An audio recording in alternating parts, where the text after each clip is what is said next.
Pinocchio et Barbie racontent l'histoire de deux jouets qui sont envoyés par leur propriétaire qui s'appelle Petite Puce dans le pays des enfants qui n'ont rien.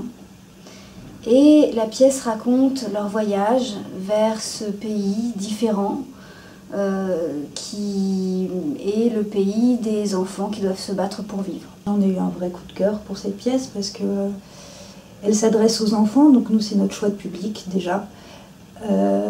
Elle parle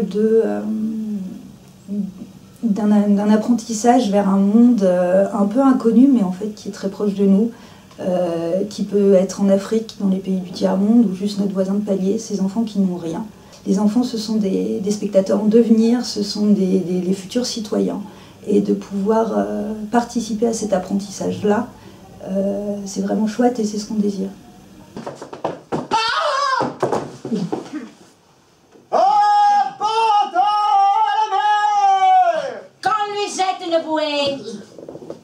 Inutile, il flotte, il est en bois bien sec. Je ne voudrais pas priver un des petits enfants qui n'ont rien d'un jouet si entreprenant. Allez, qu'on le remonte et qu'on le mette à sécher. Le conteur, c'est lui qui introduit le spectacle au début, qui crée le lien avec les enfants. Alors, je suis un vieux monsieur qui vient raconter une histoire qui lui est très proche. C'est un personnage un peu mystérieux puisqu'on ne sait pas exactement qui il est au début. Un personnage voilà, un peu secret et en même temps qui a besoin de se confier. D'abord, je ne m'appelle pas Pinocchio, mon nom est Pinoc et... Oh pardon, je crois que je vais vomir. Le mal de mer. Moi aussi j'ai le mal de mer. Oh, moi aussi j'ai mal au ventre. Oh, mais c'est peut-être parce qu'on a faim, ils nous ont rien donné à goûter. Oh, mais c'est vrai ça. Ni pour déjeuner. Ni pour dîner hier soir. Pardon. Oh, je ne peux pas rester dans cette cale infecte une seconde de plus avec tous ces Pinocchio qui sortent de l'usine et qui vomissent à tire-larigot. Je veux retrouver ma petite fée dans ma cabine de première classe. Le tempérament de Pinocchio, il a un caractère en bois massif. C'est-à-dire qu'il ne mâche pas ses mots. Il est assez franc en fait. Il a un caractère très fort, un peu grincheux, mais du coup il a aussi ce côté très attachant. Je me retrouve dans ce personnage par le biais de son caractère parce qu'il a un côté justement où il fonce un peu tête baissée. Il a ce côté où on dirait qu'il découvre tout et qu'il vit énormément sur l'instant présent.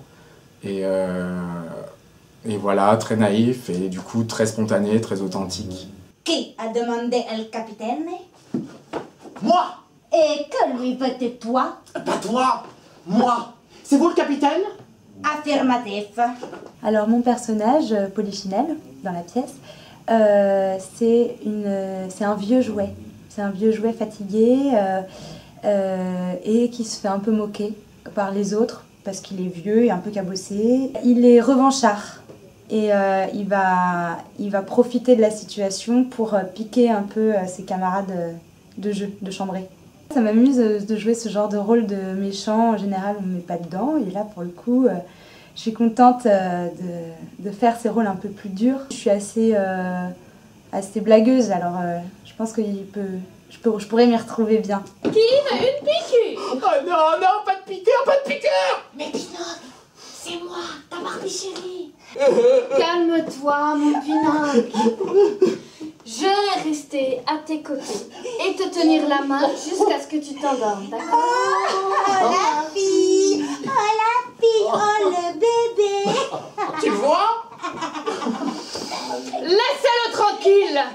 Barbie est donc une poupée Barbie, mais c'est une Barbie fée, plus précisément. Et c'est donc l'acolyte de Pinocchio, mais c'est aussi sa fée marraine, c'est elle qui veille sur lui tout au long de l'aventure. Et c'est ce qui me plaît moi dans ce personnage, puisque quand on pense à Barbie, on pense plutôt à l'image qu'on en a, blonde, yeux bleus, grande, mince, hyper bien faite. Et malheureusement blonde égale pas forcément intelligente dans tous les clichés qu'on a. Et là, ce qui est intéressant dans ce personnage, c'est qu'au contraire, c'est elle qui veille vraiment sur Pinocchio, c'est elle qui fait voix de sagesse, de calme, de sens, et qui finalement le guide tout au long de la pièce, puisque je pense que sans elle, il n'arriverait pas loin. Capitaine, on a faim, on veut manger, On veut du pain, du beurre et du chocolat. Des clous. Des clous? Ah, d'accord, donnez-nous des clous. Mais beaucoup. Des clous, des clous, des clous, beaucoup. Silence. Pas de pantin. Là où on va vous débarquer, il n'y a rien à manger. Alors, il faut vous y habituer. Hein.